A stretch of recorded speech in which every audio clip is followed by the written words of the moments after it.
Macros, Mindset, and Muscles. I'm Coach James. And I'm Coach Brittany. We're here to give you the truth about health and fitness. No gimmicks, no bullshit, just facts. Welcome back, Phoenix fam. Welcome. We are here for another awesome, exciting episode. About to blow your minds with knowledge and experience. Big brain. Big brain and little brain James. It's like Pinky in the brain.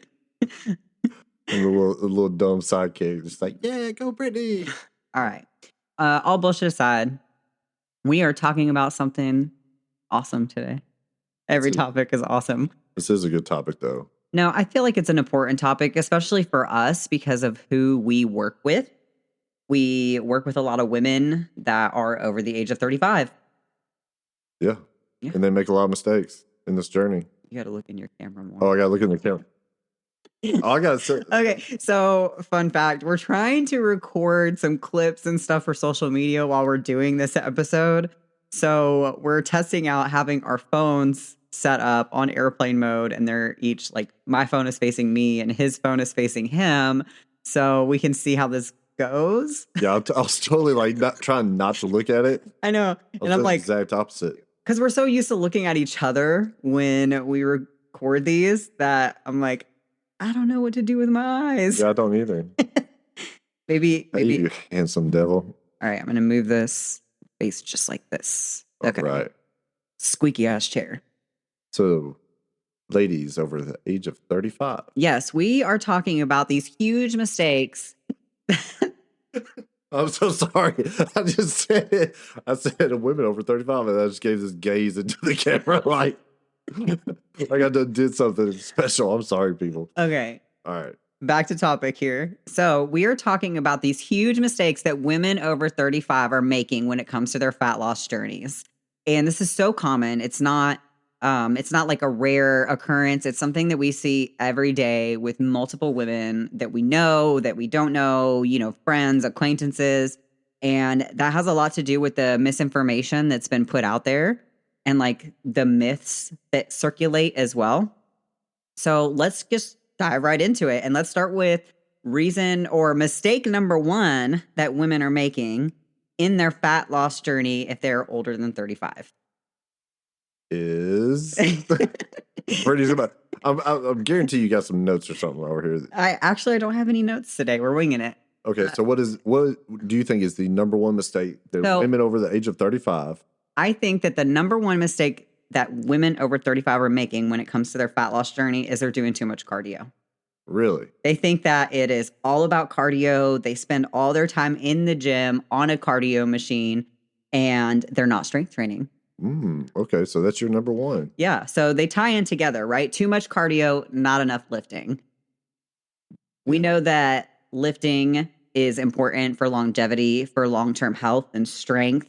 And when you're not strength training regularly as you get older, you lose a lot more muscle as you age. Yeah, and like looking at it from somebody who's a little bit older than 35, looking back, strength training wasn't very popular as when I was younger, like in the women's side, maybe like athletes mainly, but like I do remember like a lot of running and a lot of cardio and like a lot of that being pushed in those years, in my early years.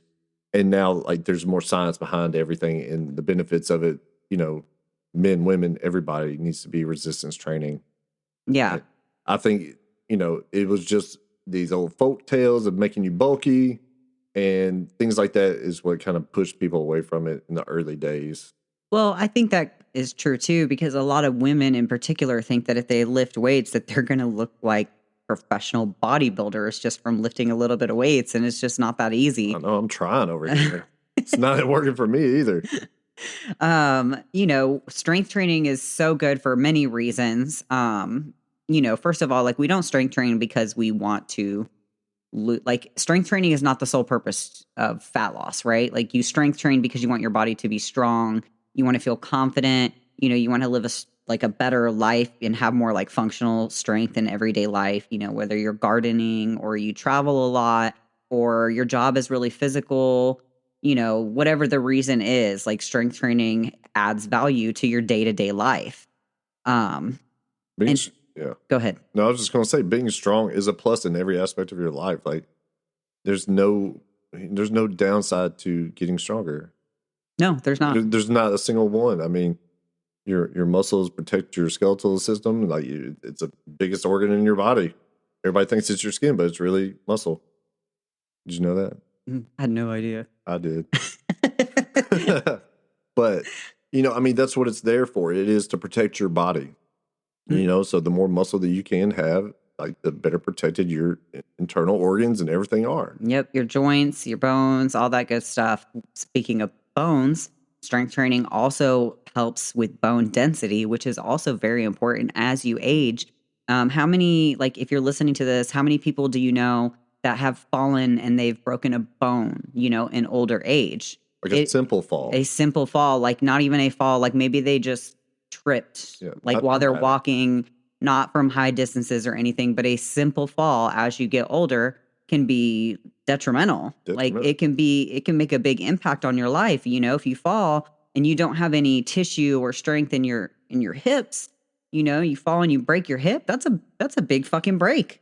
Yeah. And going, like, if you're already in a place of where you're not very active and your mobility is compromised already, and say you trip, you fall, you break something, now you're bedbound and cannot get up and move around for a little bit while. Now you're going even further backwards, because once that's finally healed, now you're scared of a fall again, and you're starting back at below zero where you were. Yeah. It could snowball out of, way out of control. I think that so many people get like wrapped up in like, oh, I want to change the way my body looks, that they forget that like how their body looks now is like a temporary thing. Like we're not thinking long term here. And, I feel like for me, the reality is like I'm 35, I'm about to be 36. And the reality for me is like perimenopause is like a very real thing. You don't look a day over 21. Oh, don't be a kiss ass. Beautiful. Beautiful. Anyways, the reality is that like my why has shifted over the years. And, when I first started, I did want to get healthier and lose fat. And now like the reality is I want to be strong as I age. Like I don't want to just look good now. I want to feel good when I'm old. Yeah. Like I want to be the grandparent that can be out and about. I don't want to be held back by a walker or a cane. Like I want to be active and I want to be strong. I like the way you said that. That's my end goal. That is how I want to feel good. And the feel good is going to be me just being able to still be active. Like, like I want to still be able to do things on my own and do things for my wife and around the house and go on trips and do things. Like, I got a lot of life left. I want to keep living. Yeah. So you got to strength train.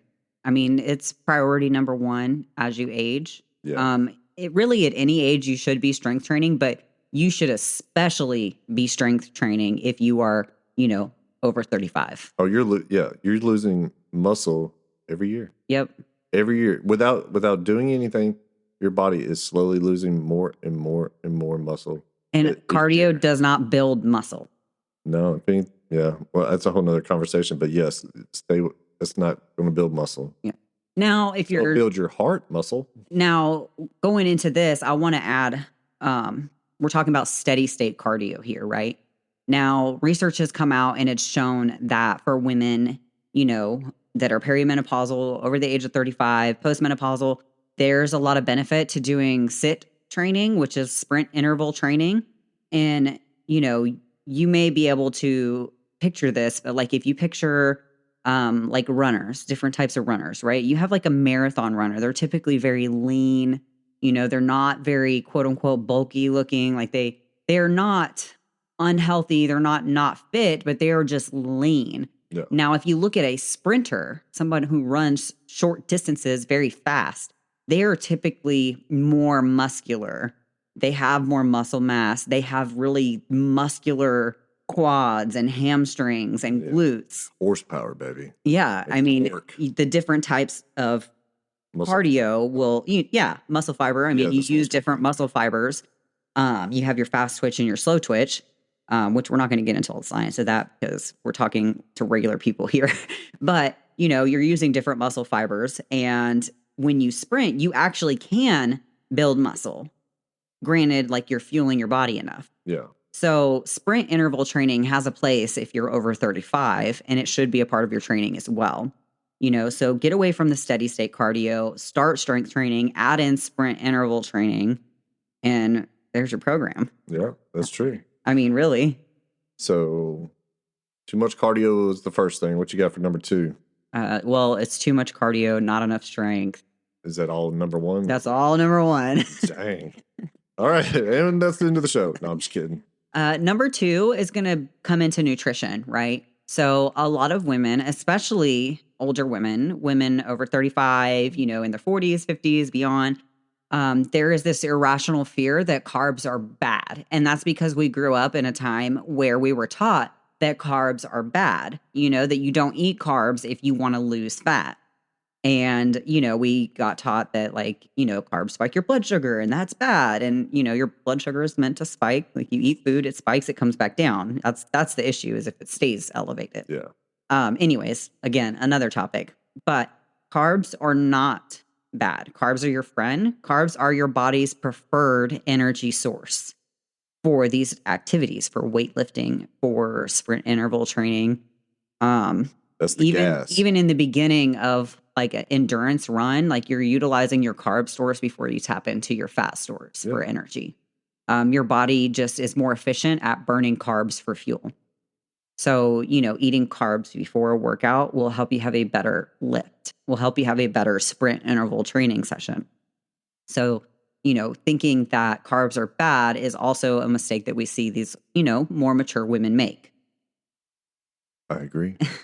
I mean, how many times have we worked with a female client? Oh, well, that's the first thing. It's just, it's the carb, the fear of carbs, keto, just whatever it's all these fad diets that have really pushed a lot of that too.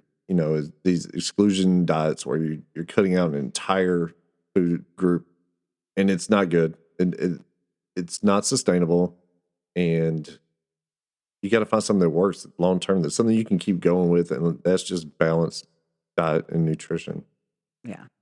But carbs aren't the only thing that a lot of people get wrong.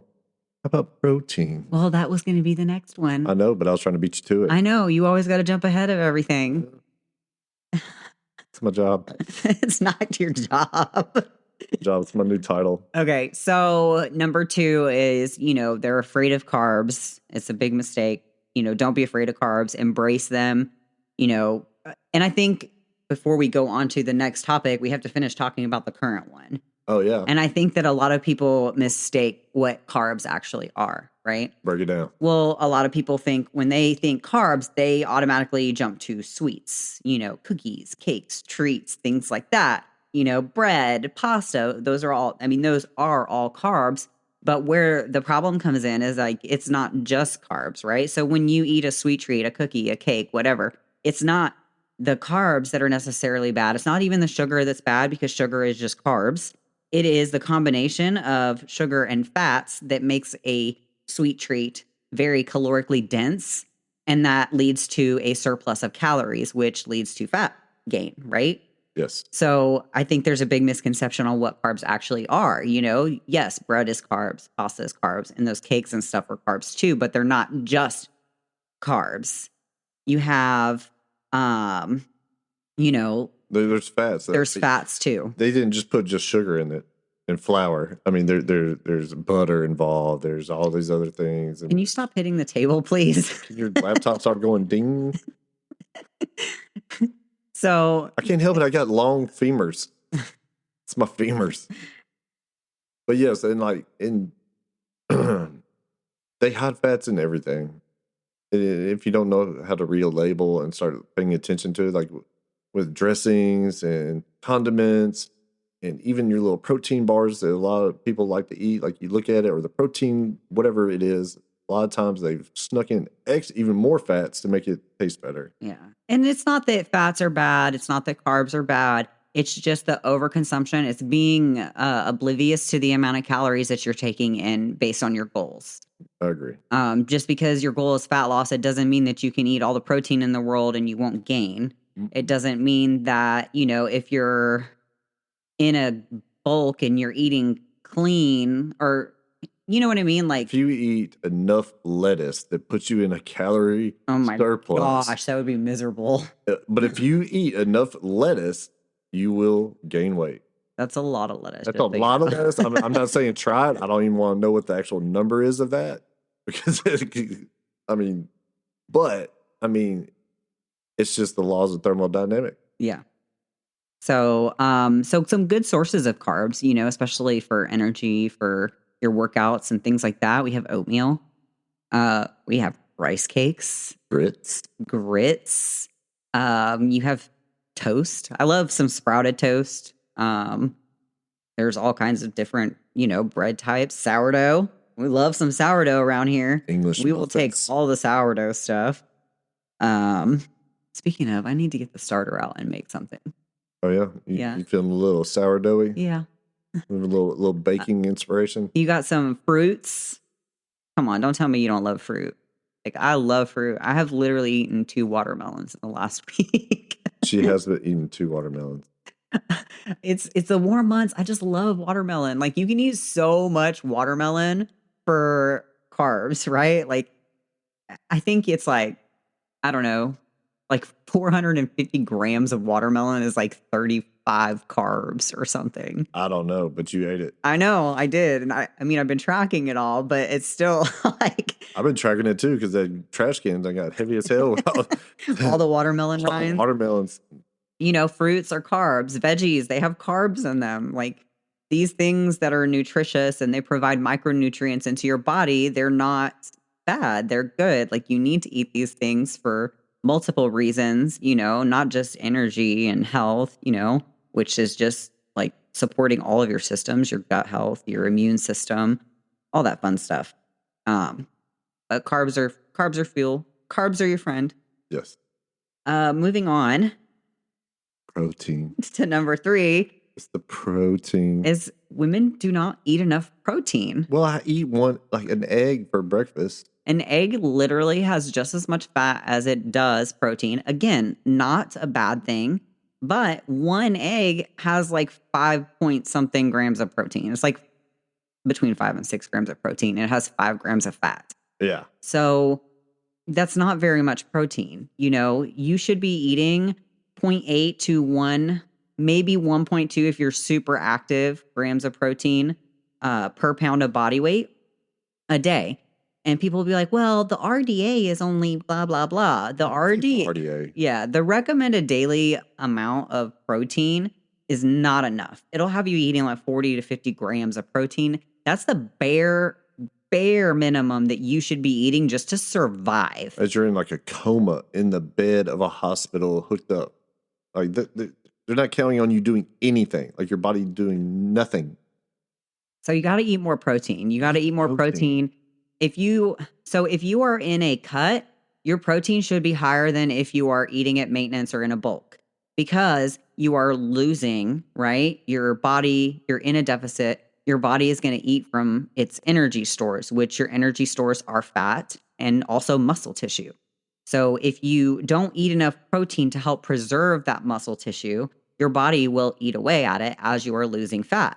You want to preserve as much muscle mass as possible. We don't want to lose muscle mass. We want to keep that because it keeps us healthy and strong long term. Yeah, and you went through all this effort doing all this stuff and building. You don't want to lose it when you're just leaning. I mean, that's a vicious cycle. I mean, especially if you get into those cycles of like bulking and cutting, then I mean, what was the point of the bulk if you're going to turn around and lose everything you just gained? Yeah. I mean, good point. Good point. So that's fine. Eat the protein. Yep. Eat your protein. And also understand that when you're eating protein, you know, there's fats and even carbs, like depending on the protein source, you know, some plant-based sources, they have more carbs in them. Oh, so you have to be aware of the other macronutrients that are in your protein source. So like we were talking about eggs, if you eat an egg, you have to understand that there's just as much fat. So if you eat, you know, 3 eggs, you're getting 15 grams of protein. You're also getting 15 grams of fat. If you're counting macros, 15 grams of fat is a lot for quarter of my day. For 3 little eggs, you know? Yeah, that's a quarter of my day right now. So you can reduce that by adding some egg whites in, maybe 2 whole eggs to 3 servings of egg whites, and then bam, you got 25 grams of protein. Just tell everybody my breakfast, why don't you? Just the secret's out. Choosing lean ground beef over not lean ground beef. Personally, I like 96 lean ground beef. It's like 4.5 grams of fat per serving. But, depending on your macros, like maybe you can do the 93 or even the 90. You just have to understand what your intake needs to be. Yeah, but you doing that 85. Ooh, you better be draining and patting it and rinsing. Yeah. Chicken breasts versus chicken thighs. Again, just cutting fat, making it a leaner meal. Tuna is a great lean source of protein. You have Greek yogurt.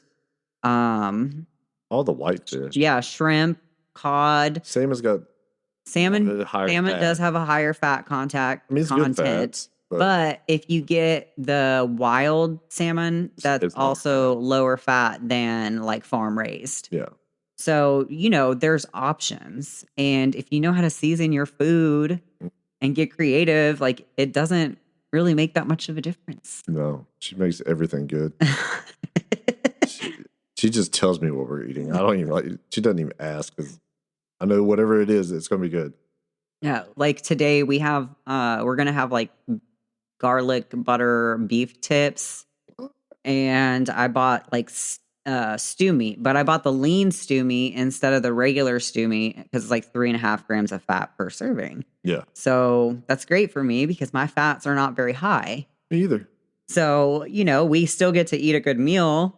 He'll have his over rice. I'm going to have mine over veggies. And it doesn't really make a difference. We get to hit our macro goals and still enjoy what we're eating. So you got protein, right? You got to eat it. Moving on to number 4, which kind of falls into 2 and 3 as well, is not eating enough. So a lot of women are walking around with low energy availability. And if they're an athlete, they might even potentially be dealing with REDS, which is like relative energy deficient syndrome. I think that's what it is. Don't quote me on that. It's something like that. Basically, you eat so little that your body doesn't have enough energy available to support your basic body functions, your immune system, your energy levels, your hormones, gut health, all that stuff. And when you walk around with a low energy availability, you are causing issues within your body that like you may not even realize what you're doing is contributing to it, but it is definitely a big issue in today. Not even just women over 35, but all women. Yeah, I mean, with that low energy, you're not going to want to do things, and unless you do, the worse that gets, and then it's just a little cycle. It just gets worse and worse and worse. So you have to eat enough to fuel your body. You have to eat enough to fuel your body processes and the activities that you're doing throughout the day, whether that's workouts or your physically demanding job, whatever it is. Yeah, I mean, you got to look at. I mean, food is fuel. It is the gas that goes into the car for you to be able to move around and do more things. Like, if you want to get more active, like you're going to have to fuel your body to be more active, and that's when coming in, paying attention to what type of fuel you're putting into your body makes a difference. And you'll be amazed at like when you change the things that you eat or how you eat, how your mood and your body and a lot of these things that are going on that you might not even know how crappy you kind of feel until you change kind of the way you eat.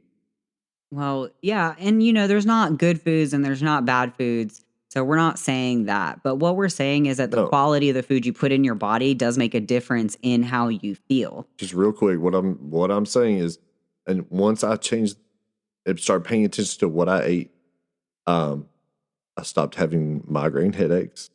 I didn't realize like that was being triggered by food. Some skin things that were reoccurring, they were all the time. That also went away, and turned out that I had sensitivities and things to a certain foods that I wasn't even paying attention to. But when I started paying attention to it, I was able to, avoid certain things. I think that's a big part of the process too, is learning your body.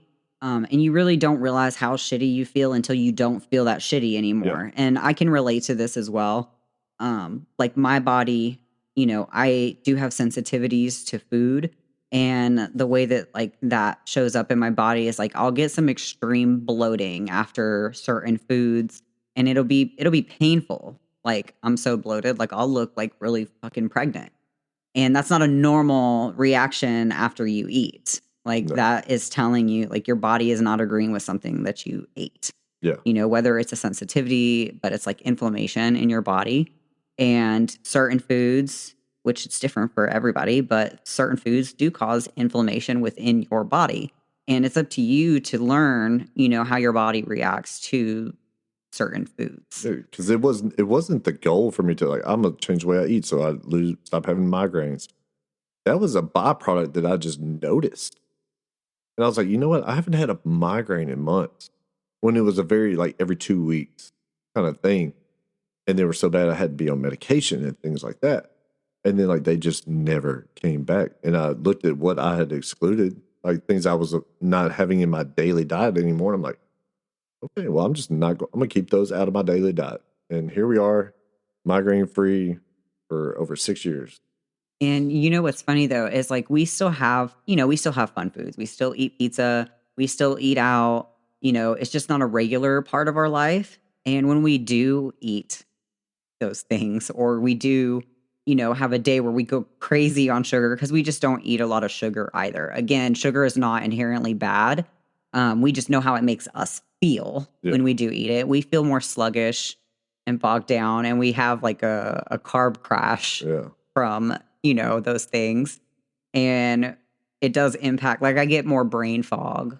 Racing heart rate. Yeah. My resting heart rate will be 10 to 15 beats higher, Yeah, like overnight, like after we have a pizza yeah, it's crazy. than non-pizza days. We'll eat pizza and we'll be sitting there and I'm like, oh my God, my heart is just going dum dum dum dum dum dum dum dum dum. And it's just like it doesn't do that with rice. Yeah. It doesn't do that with rice or potatoes. But again, like what you eat, like how your body responds to things will be different from the way like our body does. So you have to learn that for yourself. Yeah. So like you said, everybody's different. So, improve the amount of food that you're eating, like increase it, make sure you're eating enough to fuel your body and fuel your activities as well. Otherwise, you're going to have that working against you. We got too much cardio, not eating enough. What else we got? Too much cardio, not enough lifting. Oh, not enough lifting, not enough food. Not enough carbs. You're scared of carbs. Also did protein. And protein, and then you're not eating enough food. You're not eating enough food. I'm just kidding. I love you. You're annoying. I know. I'm sorry. So you definitely need to make sure that you're doing all of these things. You want to make sure that, you're lifting weights, you're eating enough protein, you're choosing foods that fuel your body, you're eating enough carbs to fuel your activities, and you're not scared of carbs. Now, like if you're allergic to a food or something like that makes you sick, you shouldn't eat it. Yeah. But if you have no reason not to eat it, then that's it's not a bad thing to do, I agree. Every person is different and you can't take this information based on fear.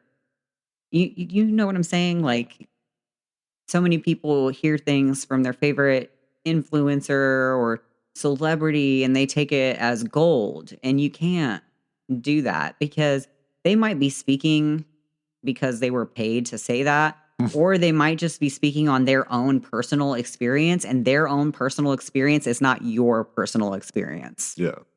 Like I know there's some foods that, just irritate me, and I'm not going to sit there and tell somebody, hey, you can't eat pork. But I know with me, I'm going to not have pork that often because I just get indigestion. Everybody's different. Let's see. So we did 4. Do you have anything? What am I missing? Movement steps. Yes. So daily movement. Most people, especially like as you get older, it's easier to want to sit around, but that's the worst thing that you can do, especially, if you're trying to lose fat. I think the biggest mistake that we see with our our more mature women is they don't get enough daily movement in.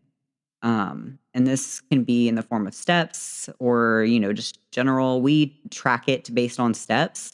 Um, if somebody's struggling with their body weight and their body fat coming down, this is one of the things that we put a lot of emphasis on, because if you're only getting 3,000 steps a day, that tells me that you're not moving enough.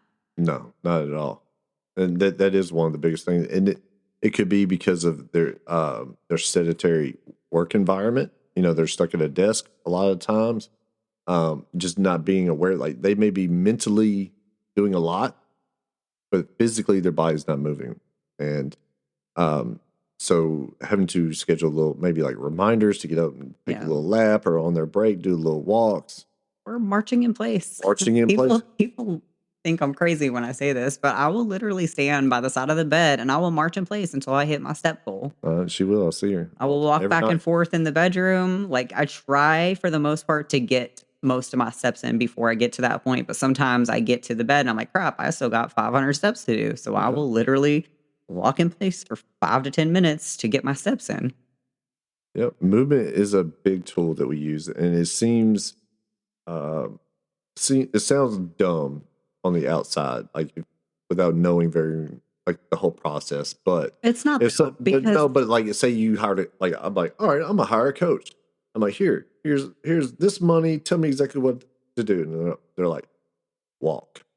You're just like, wait a minute, just walk. Like yeah, but see, there's that's a where lot. it comes in, because people want fancy. They want something crazy, Right. and That's what I they meant. think it's something extreme, but really the basic ass shit that they're not doing every day is really what's hindering the results, Yeah. Not getting enough movement, not fueling your body enough, not eating enough of the right foods to fuel your body, not drinking enough fluids. Like all of these basic things, sleep, Yeah.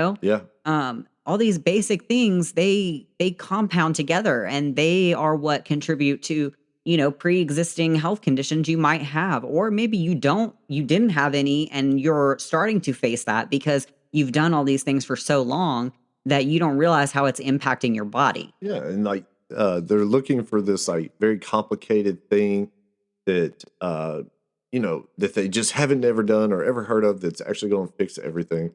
Or they'll even put blame on something that is not, when it's really the answer to the riddle is either just the tracking of meals or increasing movement, and not, oh, I have increased cortisol levels and da da da da da.